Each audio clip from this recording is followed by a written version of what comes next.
Assalamualaikum warahmatullahi wabarakatuh. Perkenalkan, nama saya Siti Mutahharoh.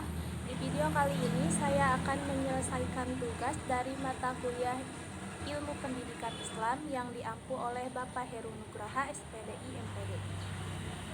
Tugas yang harus saya selesaikan dari mata kuliah ini yaitu menjelaskan tentang eksistensi pendidikan agama Islam di Indonesia. Mungkin langsung saja, yang pertama yaitu pengertian eksistensi dan pendidikan agama Islam. Pengertian yang pertama yaitu pengertian eksistensi. Apa itu eksistensi? Eksistensi berarti sesuatu yang nyata dan benar-benar ada. Eksistensi ini berasal dari bahasa Latin yaitu exister yang artinya muncul atau ada. Maksudnya, sesuatu bisa disebut eksistensi jika sesuatu tersebut nampak, hadir, dan berperan secara nyata, bukan hanya bayangan dan juga hayalan saja, tetapi sesuatu itu tampak, terlihat, dan juga benar-benar ada. Selanjutnya yaitu pengertian dari pendidikan agama Islam. Pendidikan agama Islam adalah proses bimbingan dan pembinaan baik secara fisik atau jasmani maupun batin atau rohani yang berlandaskan dengan ajaran agama Islam.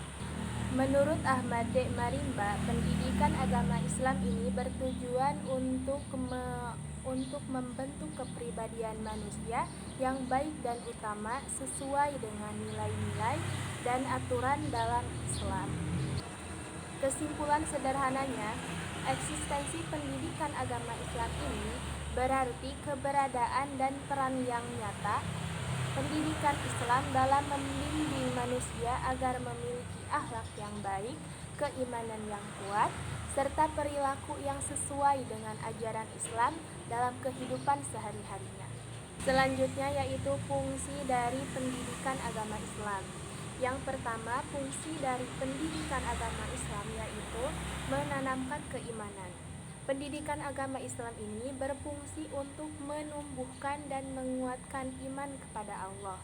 Karena melalui pendidikan ini, seseorang akan diarahkan agar memiliki hubungan yang kuat dengan Allah sebagai Tuhan dan juga pencipta alam semesta, sehingga hidupnya memiliki tujuan dan juga pegangan.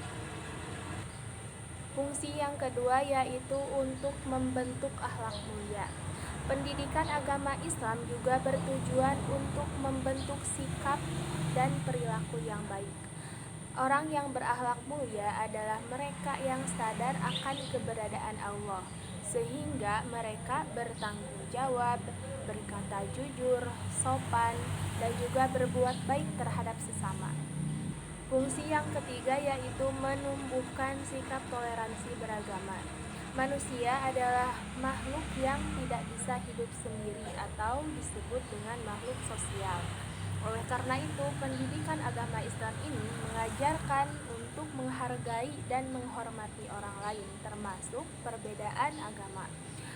Karena agar terciptanya hubungan yang rukun, damai, dan juga saling menghargai dalam kehidupan masyarakat. Selanjutnya yaitu keberadaan pendidikan agama Islam di Indonesia.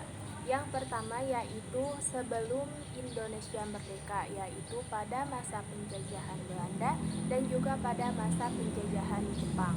Pada masa penjajahan Belanda, pendidikan agama Islam ini belum diterapkan secara resmi di sekolah-sekolah. Kenapa?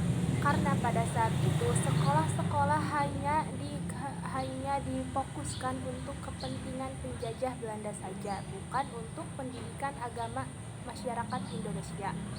Walaupun begitu, ajaran Islam tetap disampaikan oleh para mubaligh atau ulama, tetapi dilakukannya secara pribadi, yaitu melalui adanya pesantren atau pengajian di musola, di masjid, dan juga adanya pengajian di masyarakat. Pada masa penjajahan Jepang, pendidikan agama Islam ini sedikit berubah. Pendidikan agama Islam mulai mendapatkan ruang karena adanya hubungan saling membutuhkan antara pihak Jepang dan juga agama Islam atau umat Islam di Indonesia.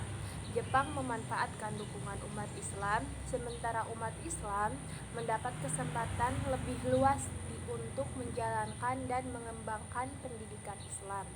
Yang kedua yaitu periode setelah Indonesia merdeka. Setelah Indonesia merdeka pada tahun 1945, pendidikan agama Islam ini mulai diberikan di sekolah-sekolah negeri, tetapi sifatnya masih sukarela, yaitu tidak semua siswa wajib untuk mengikuti pendidikan agama Islam tersebut.